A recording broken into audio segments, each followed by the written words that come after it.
Pártil na pacata vila de Vila Nova da Rainha, no interior de Portugal, Tomás aguardava ansioso naquela cadeira de plástico desconfortável, encostada num canto estreito da sala de ecografia. O gel frio espalhado sobre a barriga da sua esposa, Júlia, parecia quase uma brincadeira perto do olhar gelado que o Dr. Souza lhe lançou ao ver as imagens no ecrã. Tomás já tinha passado por várias consultas de gravidez, mas aquele silêncio estranho e o nervosismo do médico ao mexer no estetoscópio deixaram-no inquieto. Está tudo bem, doutor? Perguntou, tentando controlar o aperto no estômago. O médico desviou o olhar para Júlia, depois para Tomás, e voltou a fixar-se no ecrã, com a garganta mexer-se como se estivesse a engolir um sapo enorme. Podem esperar um momento, por favor? Pediu ele, de voz baixa. Júlia, apesar dos 7 meses de gravidez, parecia saída de uma revista de fitness, com seu vestido de algodão justo que realçava a barriga redonda, os tênis de marca, e as sobrancelhas cuidadosamente desenhadas que se ergueram num sinal de preocupação. O que foi? Está tudo bem com o bebê? Perguntou, já impaciente, enquanto agarrava sua garrafa de água e a mala da marca portuguesa que adorava. Tomás sentiu o coração afundar-se no peito. Questões técnicas era a expressão que o Dr. Souza usava para preparar o terreno para más notícias. Júlia lançou-lhe um olhar que parecia congelar a sala, antes de sair apressada, lembrando que tinha treino com seu personal trainer, o Marco, às 4 da tarde. Marco, esse nome que soava mais a galã de novela do que a um treinador, parecia estar a treinar muito mais do que os músculos da sua esposa. Assim que a porta se fechou, o profissionalismo do Dr. Souza desmoronou-se. Senhor Fernandes, começou, com a voz quase num sussurro. O que vou mostrar-lhe vai mudar tudo. No ecrã, Tomás viu 2 pequenas formas, como mini extraterrestres a flutuar no espaço. Gêmeos! Júlia estivera grávida de gêmeos o tempo todo e nunca lhe dissera nada. Mas não era só isso. Veja aqui, na densidade óssea e na estrutura facial, o médico indicou com o dedo. Um destes bebés não é seu. Tomás piscou os olhos, tentando perceber o que aquilo significava. O Dr. Souza suspirou profundamente. É uma situação rara. Chama-se superfecundação heteropaternal. Significa que a sua esposa tem gêmeos de pais diferentes. Ela ovulou 2 vezes e teve relações com 2 homens num curto espaço de tempo. O mundo de Tomás virou-se de pernas para o ar. Tentou lembrar-se de algum filme português com uma trama tão absurda, mas nada chegava perto daquela realidade amarga e inesperada. Júlia sabe? Perguntou, com a voz embargada. Não creio, respondeu o médico. Só alguém com formação médica perceberia. Tomás lembrou-se de como Júlia se afastara dele nas últimas semanas, a distância entre eles tão grande que parecia um fosso. Ela passava mais tempo a enviar mensagens para Marco do que a falar com ele, e aquelas transmissões ao vivo de treinos no Instagram terminavam sempre com risadinhas que ele não podia ouvir. Já reparou em alguma mudança no comportamento dela? Perguntou o médico. Tomás quase riu, pensando na ironia. Mudança? Ela tem me tratado como um colega de casa, não como marido. Quem diria que o amor podia ser substituído por séries de exercícios de pernas e glúteos. Dr. Souza deu-lhe um conselho sério. Arrume as suas coisas, marque um advogado e peça o divórcio hoje. Quanto mais cedo, melhor. Tomás levantou-se, sentindo as pernas bambas, e dirigiu-se para a saída, mas a voz do médico fez-lhe hesitar. Lamento, mas merece saber a verdade. Na rua, Júlia estava encostada à parede, a rolar o telemóvel com os polegares. Nem olhou para ele. Finalmente, disse, com um sorriso sarcástico. O que demorou tanto? Só umas perguntas rotineiras, respondeu ele, com um sorriso falso. Ela entrou no carro, começou a mandar mensagens, e Tomás sentou-se ao volante, sentindo o peso do silêncio entre eles. O telefone vibrou. Era Ricardo, o seu melhor amigo. Cerveja hoje? Parece que precisas. Tomás olhou para Júlia, que agora tirava selfies no espelho do carro para o Instagram, provavelmente a mostrar a sua incrível jornada de gravidez. O mesmo percurso que incluía uma passagem pela cama de outro homem. Acho que vou passar o jantar, respondeu. Ela nem lhe deu atenção. Fica bem. Depois do treino, talvez coma qualquer coisa. Tomás deixou-a no ginásio e viu-a entrar, com os leggings que antes ele imaginava serem para ele. Do outro lado do vidro, Marco esperava alto, bronzeado, com um sorriso perfeito e os músculos bem desenhados. O típico personal trainer que parecia esculpido numa estátua de mármore. O telemóvel tocou de novo. Era uma mensagem da melhor amiga de Júlia. Sônia. Menina, estás a brilhar. O Marco está a deixar-te incrível. Não era para ele, mas tinha chegado ao seu telefone. Tomás ficou a olhar para aquela mensagem, sentindo uma pedra fria apertar-lhe o peito. Depois, conduziu para casa, para sua casa perfeita, com a cerca branca e os sorrisos falsos. Ao entrar, tudo parecia diferente. As fotos do casamento eram provas, as almofadas decorativas, adereços de uma peça que ele não sabia que estava a representar. Subiu ao quarto e abriu o portátil de Júlia, que estava deixado desbloqueado, um erro, ou talvez uma arrogância. Encontrou uma conversa com alguém chamado J. As mensagens falavam de encontros secretos, promessas, e planos para quando Tomás estivesse ocupado. O choque foi tão grande que nem teve forças para responder quando Júlia ligou, pedindo para fechar o portátil e avisando que ia chegar tarde, com Marco a preparar novas rotinas para vídeos. Tomás suspirou, fechou a tampa do portátil, e fez o que o Dr. Souza aconselhara. Fez as malas. E assim começava o fogo cruzado de traições, segredos e uma luta por justiça que nem ele imaginava o quanto iria arder. Parte 2. Tomás sentou-se no banco de um bar modesto em Santarém, um daqueles sítios onde o cheiro a cerveja mista com fumo de tabaco parece uma segunda pele. O relógio marcava quase meia-noite, e ele ainda segurava um copo de uísque meio vazio, os olhos fixos numa pilha de papéis que tinha trazido do portátil de Júlia, mensagens, fotos, provas irrefutáveis da traição e da mentira. Ricardo, o amigo de longa data e dono do bar, aproximou-se com um sorriso solidário. Pareces um tipo que levou um autocarro por cima, disse, sentando-se ao lado. Pior. Descobri que a minha mulher está a trair-me com o treinador pessoal, respondeu Tomás, a voz carregada de amargura. E o mais incrível? Ela está grávida de gêmeos, mas um deles não é meu. Ricardo coçou a barba, com um olhar meio incrédulo. Gêmeos de pais diferentes? Isso até parece coisa de novela da SIC. Chama-se superfecundação heteropaternal, explicou Tomás, já a perder a paciência. É raro, mas acontece. E eu estou no meio de tudo isto, a tentar perceber como é que vou sair disto. Ricardo riu-se, meio para aliviar a tensão. Então, vais divorciar-te? O médico disse para fazer isso hoje mesmo. Já marquei um advogado, isso é que é agir rápido. Mas lembra-te, não é só raiva que manda, tem de ser esperto. Tomás assentiu, bebendo um gole, sentindo o ardor descer-lhe pela garganta, ao mesmo tempo que pensava nas mensagens que tinha lido. Havia fotos onde Marco, o personal, tinha as mãos onde não devia, e mensagens carregadas de intenções que não eram nada inocentes. E Júlia, sempre tão perfeita no Instagram, tão cheia de filtros e sorrisos, agora desmascarada naquela realidade crua. No dia seguinte, dirigiu-se ao escritório da advogada, a doutora Margarida Lopes, conhecida pelo seu profissionalismo e falta de paciência para dramas conjugais. Senhor Fernandes, nunca vi um caso tão claro como este, disse Margarida, folheando as provas. A adulteração está mais que comprovada, e a gravidez só complica as coisas. Em Portugal, isso pesa muito na decisão dos tribunais. Tomás sentiu um fio de esperança, uma sensação que não sentia há meses. E quanto aos gêmeos, o bebé que é seu terá os seus direitos. Quanto ao outro, bem, isso é mais complicado, mas dificilmente será responsabilizado financeiramente por uma criança que não é sua. Tomás saiu do escritório com um misto de alívio e revolta. Decidiu passar pelo ginásio onde Júlia treinava. O lugar estava cheio, com música alta e cheiro a suor. Encontrou-a entre os pesos livres, com a roupa justa que ele já não conseguia olhar sem ressentimento. Leggings pretos que delineavam as curvas que antes só para ele existiam, um top desportivo que revelava os ombros tonificados e um sorriso que agora lhe parecia uma provocação. Marco estava ao lado dela, segurando-lhe a cintura com a familiaridade de quem se julga dono do território. Tomás sentiu um nó no estômago, mas aproximou-se com a calma tensa de um homem que sabe que está a invadir um território perigoso. O que faz aqui? Perguntou Júlia, a sua voz a tentar manter a compostura. Passava por aqui.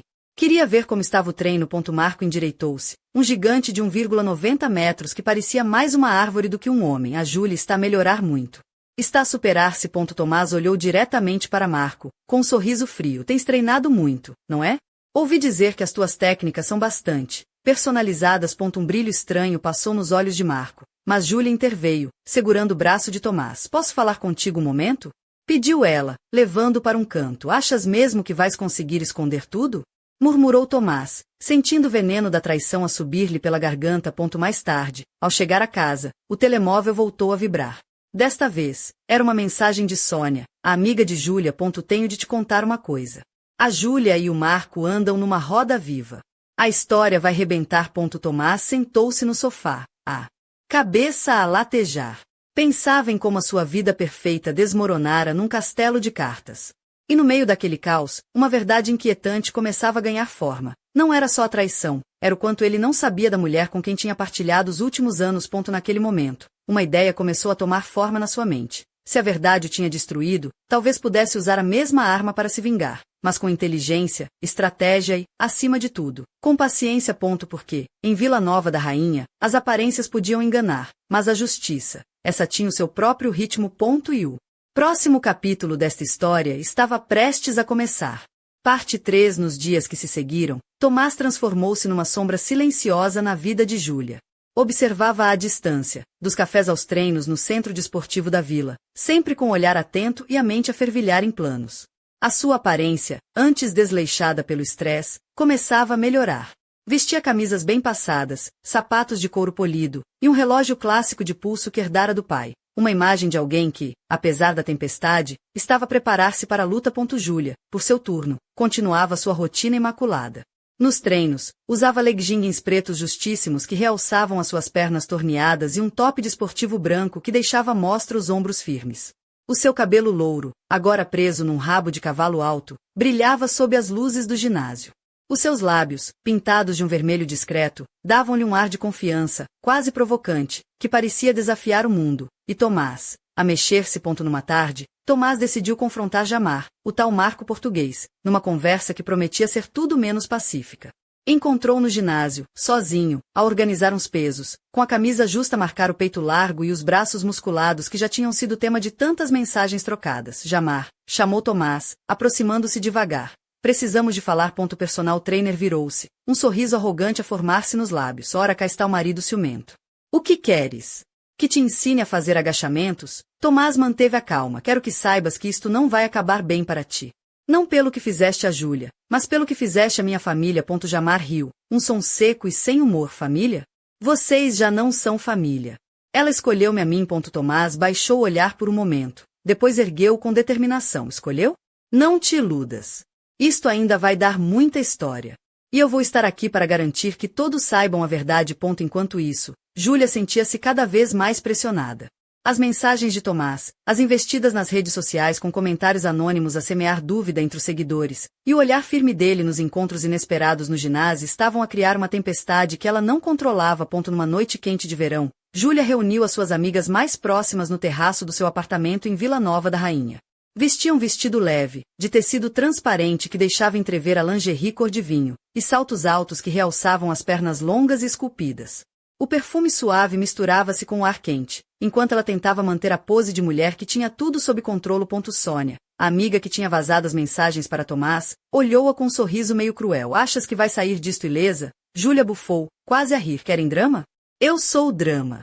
Só espero que Tomás esteja preparado para o que vem aí. Na manhã seguinte, a vila acordou com um rumor que corria de boca em boca. Alguém tinha começado a divulgar não só as mensagens comprometedoras, mas também vídeos e fotos que mostravam um relacionamento entre Júlia e Jamar em momentos íntimos, muito para além do treino profissional. Tomás, sentado no café local, sorriu para o telemóvel. A sua campanha silenciosa estava a funcionar. A imagem perfeita de Júlia estava a rachar, e os seguidores, os patrocinadores, até os amigos mais próximos, começavam a virar-lhe as costas. Mas, no meio de toda esta batalha, uma notícia chocante chegou. Júlia fora internada no hospital de Santarém devido a um colapso emocional. As contrações tinham começado prematuramente, e os médicos estavam preocupados com o estado dos gêmeos. Tomás ficou dividido entre a raiva e a preocupação. Afinal, apesar de tudo, ainda havia uma ligação invisível entre eles, uma responsabilidade que nenhum dos dois podia ignorar. Na entrada do hospital, encontrou Jamar, pálido e nervoso, que evitava o seu olhar. Ela está a sofrer, Tomás. Isto não é só sobre nós. Tomás respirou fundo. Não é, mas também não vai ser fácil. Perdoar. Enquanto esperavam por notícias, uma sombra surgiu no corredor. Sônia, a amiga traidora, que olhava para eles com um sorriso de quem sabia que tinha o poder nas mãos. O que vais fazer agora, Tomás? Provocou. Tomás olhou para ela, e pela primeira vez, sorriu sem rancor. O que tenho de fazer? Mas isto ainda não acabou. Ainda muito para resolver. E, naquela hora tensa, enquanto as máquinas bipavam no quarto de Júlia, ficava claro que a guerra entre eles estava longe de terminar. O que ninguém sabia era que, por trás das traições e das mentiras, escondia-se um segredo ainda mais profundo, capaz de virar tudo do avesso. Um segredo que só seria revelado quando menos esperassem. Parte 4. O sol começava a pôr-se por trás das colinas que cercavam Vila Nova da Rainha quando Tomás regressou ao seu apartamento, exausto mas com a mente em ebulição. No ar pesado do fim de tarde, sentia o peso de cada decisão que tinha tomado, cada palavra dita e não dita, cada mentira descoberta. O silêncio da casa parecia gritar-lhe nos ouvidos, e a ausência de Júlia era um espaço vazio que se fazia sentir em cada canto. Vestia uma camisa azul clara, com as mangas arregaçadas até os cotovelos, e calças de ganga gastas. Os sapatos estavam discretamente tirados, e o relógio de pulso marcava as horas com uma precisão cruel. Na mesa da sala, ainda repousavam os papéis do divórcio, prontos para serem assinados, mas algo dentro dele hesitava a ponto. Enquanto isso, Júlia estava no hospital, num quarto iluminado por uma luz branca e fria, o seu rosto pálido contrastando com o vestido de hospital azul claro, que caía frouxo sobre o corpo. Os cabelos louros, antes cuidadosamente penteados, agora estavam desalinhados, com fios soltos colados ao rosto molhado pelas lágrimas. Os olhos vermelhos refletiam a angústia de uma mulher que sentia o mundo a desmoronar-se à sua volta. Surpreendentemente, quem estava ao seu lado era Sônia, a amiga que tinha traído a sua confiança.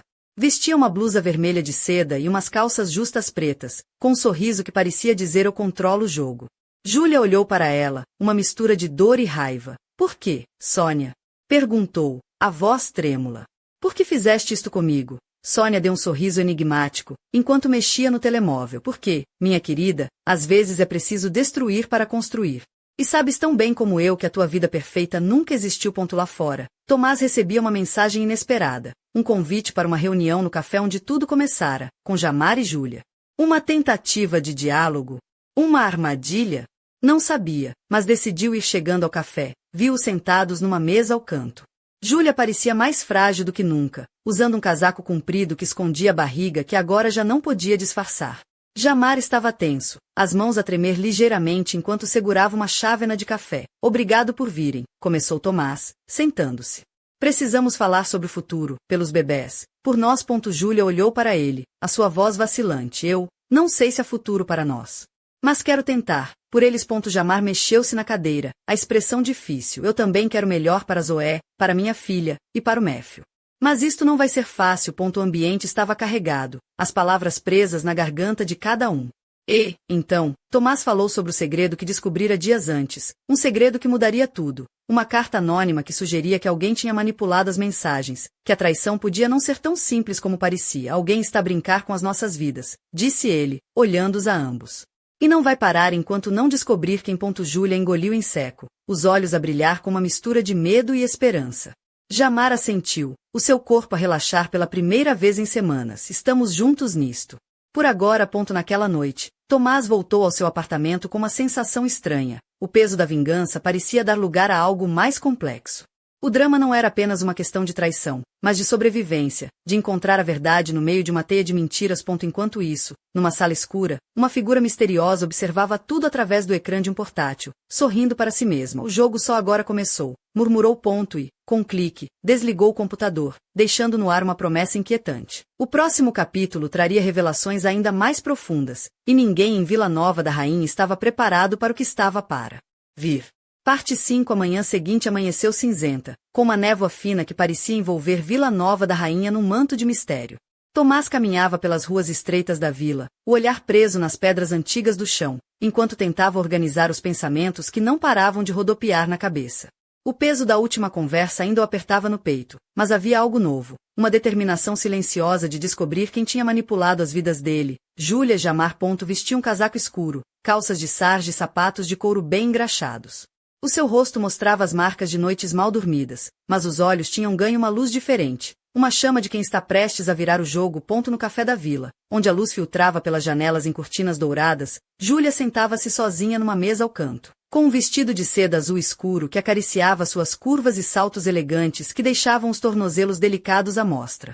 O cabelo estava solto, ligeiramente ondulado, e os olhos, apesar do cansaço, brilhavam com uma força nova. Entre as mãos, segurava uma chávena de chá quente, o vapor subindo lentamente, como se tentasse apagar o frio que sentia por dentro. Jamar entrou pouco depois, vestindo uma camisa branca impecável e calças de ganga. O seu olhar cruzou-se com o dela, e por um instante, o passado parecia dissolver-se no presente. Sentou-se e, sem palavras, partilharam aquele silêncio carregado de tensão e esperança. Enquanto isso, Tomás recebeu uma chamada inesperada. Do outro lado, uma voz feminina, calma mas firme. Senhor Fernandes? Sou a inspetora Mariana Duarte. Temos algumas informações sobre a origem das mensagens e dos vídeos que têm circulado. Gostaria de falar consigo pessoalmente. Tomás sentiu um arrepio. Finalmente, uma pista. No gabinete da inspetora, as paredes revestidas de madeira escura contrastavam com a luz fria do computador. Mariana mostrou-lhe documentos, registros de chamadas e mensagens que apontavam para uma fonte surpreendente. Sônia, a amiga de Júlia, tinha sido manipulada por alguém a mais alto nível, alguém que queria destruir a reputação de Júlia e desestabilizar a sua vida. Isto não é apenas uma história de traição, explicou Mariana. É um jogo de poder e vingança. Alguém quer controlar tudo, e está disposto a tudo para conseguir. Tomás saiu dali com um misto de alívio e inquietação. A verdade estava mais perto, mas o perigo também. Naquela noite, já tarde, Tomás recebeu uma mensagem anônima. Se queres saber a verdade, encontra-me amanhã às 20 horas na antiga adega do Sr. Manuel, fora da vila. Vem sozinho. Com o coração a bater acelerado, Tomás preparou-se para o encontro. Vestiu uma t-shirt preta justa, jeans escuros e um casaco leve. Olhou-se no espelho e respirou fundo. Estava pronto para enfrentar o que quer que fosse. Ao chegar à adega, um edifício antigo de pedra com portas pesadas de madeira, sentiu o cheiro a vinho envelhecido e a madeira antiga. Uma figura encapuzada esperava-no no escuro. Tomás, disse a voz, rouca e familiar. Há coisas que não podes imaginar. A figura afastou o capuz, revelando um rosto inesperado. Era a própria Júlia, com olhos cansados mas decididos. Eu não sou a vilã que pensas, confessou ela. Alguém manipulou-nos a todos, e a nossa luta é só o começo. Tomás sentiu a confusão a misturar-se com a esperança. Então, o que fazemos agora? Ela sorriu, um sorriso triste mas corajoso. Agora, juntamos forças. Porque, às vezes, a única maneira de reconstruir um mundo destruído é enfrentando os fantasmas juntos. Enquanto a lua iluminava a adega silenciosa, os dois sabiam que o verdadeiro drama estava apenas a começar. E que, naquela pequena vila portuguesa, segredos ainda mais sombrios esperavam para emergir, prontos para abalar as suas vidas para sempre. Fim, por enquanto.